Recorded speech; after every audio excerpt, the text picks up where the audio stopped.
Alright, here we go. So I'm about to show y'all how busted Tearlaments is. Start off Tearlaments Rhino Heart right here. My opponent's going to chain a Maxx to this. I go ahead and send Havness. And then Havness activate, and I'm going to go into Kid Kalos. Now, if I'm under Maxx, right? And I'm not going to care that he activated Maxx. I'm going to completely build my board without even caring what he has in his hand whatsoever. He's just building this board right here. I'm going to go Kid Kalos plus Merly, Kid Kalos summon Merly, and then Meal 5 plus 3. So Kid Kalos milled 5, Merly milled 3. And then I'm going to activate 3 more effects. One draws me a card, the other one grabs me a trap, and then the last one will grab me the field spell plus the tortoise right here. So I grab the Sulliek right here, and then with the Shadal Beast, I end up drawing a card. So now I get to maxi him right back on his turn. Activate the field spell, go ahead and grab one more card. I decide to grab Sheeran, of course, so then that way I can extend. I go ahead and bring out Sprite Elf, and then use the Sheeran effect. And then basically now this will allow me to go mill 5 more cards, and then summon Rhino Heart out onto the field. My opponent's still drawing cards, by the way. Then we're going to activate 2 fusion summons plus a Elgato to mill 5 more cards. I hit Exchange of Spirit right there. And then we're going to go into Rule Kalos. Rule Kalos special summon negate.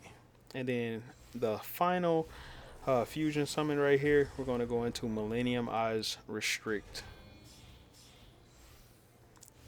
And then I'm going to use these two to go into, of course, none other than Abyss Dweller. Abyss Dweller is super hard for your opponents to play through. So what do we have here for our board? We got a lot going on. We'll start off with the graveyard since there's a lot in the graveyard, right? So we do have in our graveyard Medora. So we got one shuffler there. And then we also have Fairy Tale Snow for interaction, and then also Keldo. So those are 3 cards that can activate in the graveyard.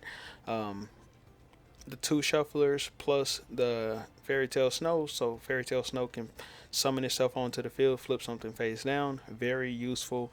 Got Exchange of Spirit in the graveyard, so I can basically mill, or not mill, but shuffle back 5 cards from either graveyard.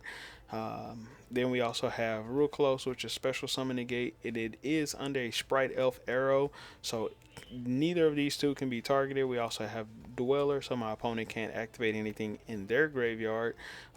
Sprite Elf, of course, can revive a level 2. We do have Merly in the graveyard right there, so I can revive Merly, mill 3. And then we also have the Millennium Eyes Restrict. And there's a little trick that I know how to do with Merly when it comes to actually activating the Rule Kalos or activating the Sulliek right here. I can basically use Merly to get a free fusion summon, and I'll show y'all how I do that. So we also got Millennium Eyes Restrict, which is a monster negate right here. And then Pearl Areno can pop a card, monster negate with Sulliek plus Maxx. So we can draw cards every time they special summon. So yeah, let's see how this match plays out. So the first thing I'm going to do is activate Abyss Dweller. And then my opponent is going to set 2 cards face down, activate Preparation of Rites to grab Illusion of Chaos. Then he's going to activate his Branded Fusion right here. And of course I'm going to Rule Kalos, special summon negate that, just resummon back out my Rule Kalos. He is going to activate Illusion of Chaos again. I'm going to activate Millennium Eyes Restrict and use the Millennium Eyes Restrict to grab his Illusion of Chaos right here. Then he's going to normal summon his Magician's Rod. I flip Sulliek right here, and check this out. Then I'm going to chain Sprite Elf onto that to summon Merly onto the field. And this is where I kind of start cooking, right? So summon out Merly, use the Sulliek to send Merly, activate Merly so I can fusion summon on my opponent's turn to go into yet another monster. And this time I go into Kaleido Heart, activate Kaleido Heart plus the field spell to get rid of these 2 back row right here.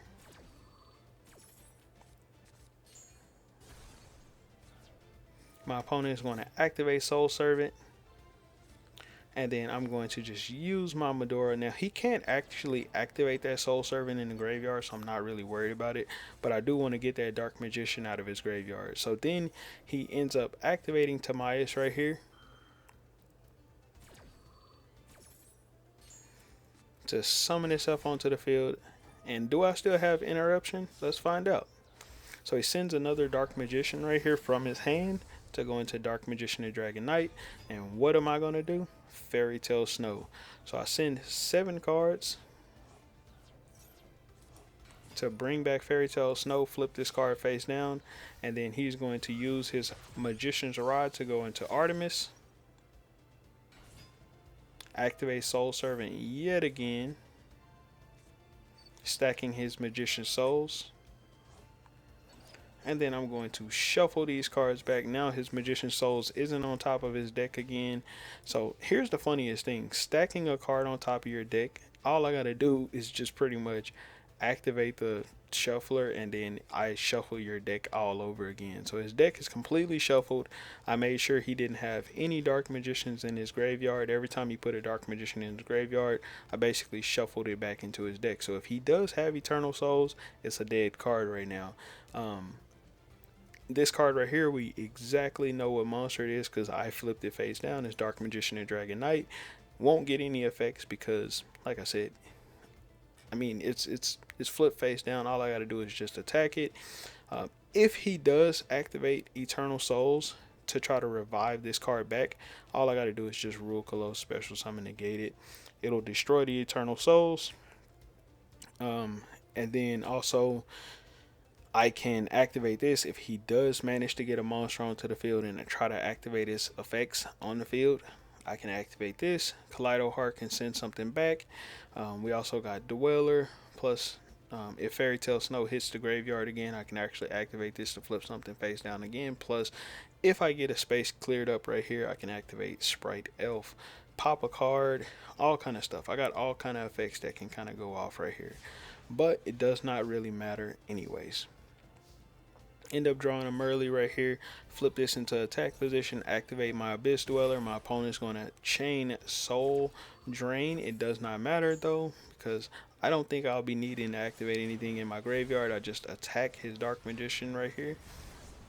Now here's the funniest thing. If he did activate Eternal Soul and I negate it with Rule Colossus, if he doesn't have something to negate the Rule Colossus, basically what would happen is Rule Colossus would pop the Eternal Souls, and then once it hits the graveyard, this card would activate. Or it doesn't even have to hit the graveyard. As long as a monster activates its effects, because this card right here, read the effect. If this card is special summoned, or if an Aqua monster is sent to your graveyard by card effects while this card is on the field, meaning that this card would get sent to the graveyard, or if he has like a solemn judgment, basically this card would get sent to the graveyard by that solemn judgment, or whatever the card may be. It'll get sent to the graveyard, and then this would activate, and then I'd be able to get rid of this card, if that makes sense, or get rid of any of his other back row. So I got ton of plays, and I still haven't normal summoned, but it does not matter because I can just attack for game. Did not care about his Maxx. Played 100% through it, completely cooked them. Yeah, if you liked the deck, like the video. If you didn't, I really don't care, but I just like to make videos to show people how powerful Tearlaments actually is. Completely played through his Maxx challenge and still cooked this man without no struggles whatsoever. GG's, my boy.